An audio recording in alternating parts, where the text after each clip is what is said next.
Olá pessoal, sejam bem-vindos aí a mais uma videoaula. Aqui quem vos fala é o professor Rafael, da matéria de Relações Humanas e Ética Profissional. Hoje essa aula do dia 6, né?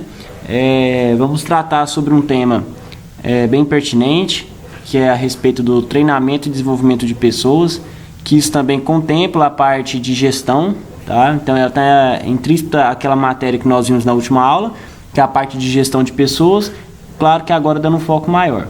Então, contextualizando, com a velocidade da informação e com a mutação rápida do mercado dos dias atuais, as funções dos cargos exigem que as pessoas estejam cada vez mais capacitadas.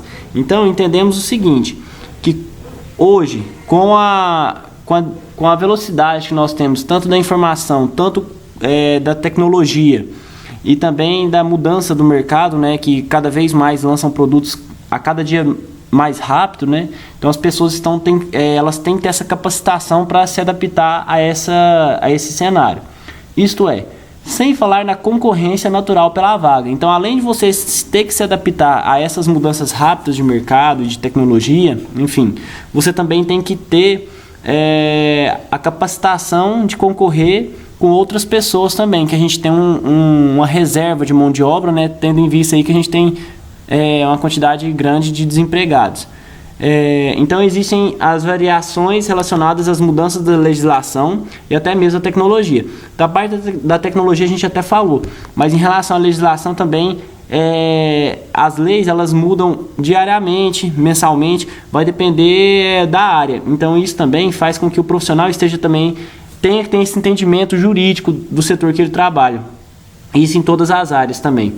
Então, diante desse cenário, o patrimônio humano deve ser capacitado e treinado a fim de desempenhar o melhor resultado dentro do cargo e funções cujo qual foi contratado. Então, nesse primeiro momento, a gente vê que é muito importante, independente da função, a capacitação dos funcionários. O trabalhador ele tem que ter esse pensamento, tendo em vista essas mudanças rápidas, tanto de mercado, tanto de tecnologia, tanto para manter o seu emprego, né? A empresa pode optar por duas vertentes quando realiza a análise da contratação de colaborador. A opção 1, que é optar por uma mão de obra com grande capacidade de compreensão e absorção de conhecimento, porém sem experiência e com entusiasmo e proatividade, né? Então essa primeira opção é aquela pessoa que não tem experiência, mas tem a vontade, né? Então a empresa pode optar por contratar uma pessoa sem essa experiência, sem o conhecimento, mas a pessoa que ela está entusiasmada e motivada.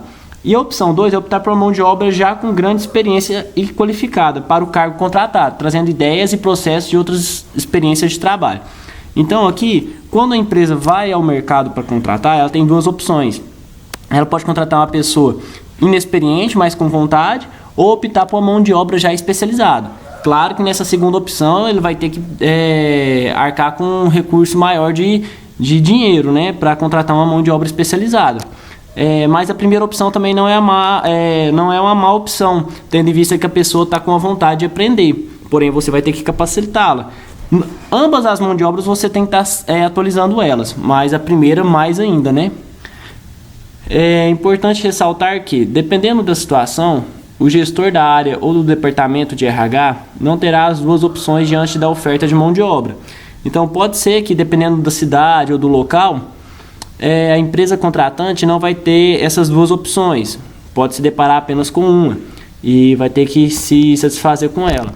Então, porém, é válido destacar que, de acordo com cada função, a gente tem uma relevância diferente da experiência, ou seja, por exemplo, um cargo onde a pessoa não tem margens para erro, a importância da experiência é proporcionalmente maior, como um médico cirurgião, cujo tal função não tem margem para erro e não depende apenas da vontade de aprender e da motivação, mas sim da experiência e conhecimento.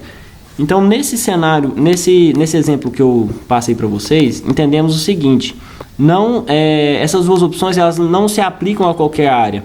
Então, por exemplo, um médico cirurgião ele não tem margem para errar. Então, não adianta ele apenas ter vontade e motivação, sendo que ele não tem o conhecimento técnico. Então, essa questão da experiência ela é relativa. Tem cargos que ela é muito mais importante do que outros. Então, tem funções que você não pode contratar a pessoa se ela não tiver o conhecimento, né, especialização e uma certa experiência. Então, nesse sentido, cada vaga de emprego, cada cargo, cabe uma análise separada.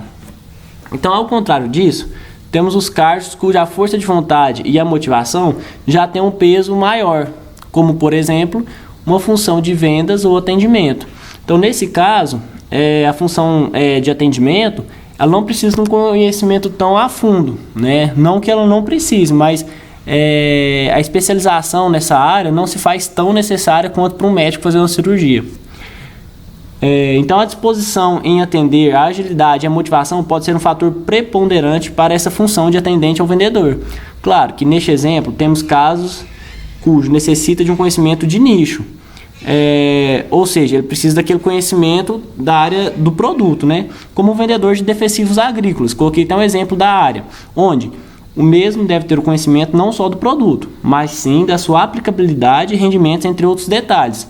Como já ressaltamos anteriormente, cada caso deve ser analisado de maneira separada. Então, no caso de um vendedor especializado, ele que vai vender defensiva agrícola, ele deve sim ter o conhecimento, né? Mas uma pessoa que também é esforçada e tem a motivação, ela vai conseguir pegar esse conhecimento de maneira mais rápida. E tem alguns casos, né, que é fundamental essa parte do conhecimento técnico. Mas dá para a gente fazer essa discrepância dessas duas opções, né? Então, cada caso é um caso e deve ser analisado. Tem empresas que geralmente utilizam as duas opções dentro de uma área, ou seja, ela utiliza a vontade de uma mão de obra menos especializada junto com outra, com maior nível de experiência. Então, algumas empresas pegam a mão de obra que não tem tanto conhecimento e coloca junto com outra que tem o conhecimento no mesmo setor, criando assim um ambiente que a pessoa busca o conhecimento, despertará a vontade do outro em continuar aprendendo, e também cria uma relação de aprendizado para a pessoa com menor nível de conhecimento, ou seja, a pessoa que está aprendendo, ela vai entrar com tanta vontade que vai despertar essa vontade também na pessoa que já tem uma experiência, às vezes está ali mais tranquila no seu ambiente de trabalho. E ao contrário disso, ela também vai conseguir absorver muita coisa. Então, claro, como eu já ressaltei, depende da situação. Tal opção não pode ser utilizada. Então, não tem como você pegar uma pessoa sem um conhecimento, sem uma formação, dependendo da área, e colocar simplesmente para trabalhar. Então, cada caso é um caso até por conta da legislação. Mas algumas empresas, principalmente em áreas de escritório, alguma coisa nesse sentido, colocam uma pessoa não com tanta experiência e mescla com pessoas mais experientes para agregar conhecimento. Então isso é muito utilizado também. Então é importante a gente ressaltar essas opções, porque isso são táticas utilizadas até mesmo para conseguir contratar uma quantidade maior de pessoas, mas não com tanto conhecimento. E a gente vai dar continuidade nisso no próximo vídeo aí nosso, tá certo?